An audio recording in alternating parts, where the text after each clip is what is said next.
How do you add custom shapefiles in Tableau? In this example, I have my regions shaped by some custom shapes, a west shape, an east shape, a north shape. Let's take a look at how to add this in Tableau.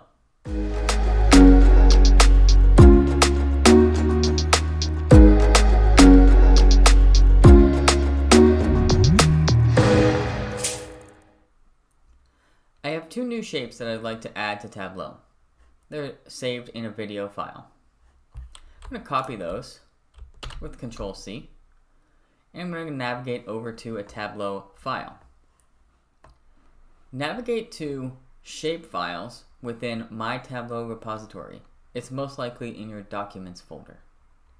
I'm going to add a new folder. I right click, click New Folder. Let's call this Logos. And double click into Logos, and I'll paste in my shapes.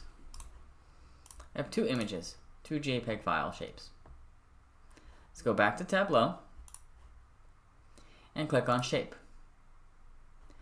Reload Shapes is going to load those two new shapes into Tableau Desktop. Let's click Reload Shapes and go over to my new file called Logos, and I can set East to be the Peacock logo and North to be my logo. Click Apply. Okay, and you have two custom shapes in Tableau. Hope this helps.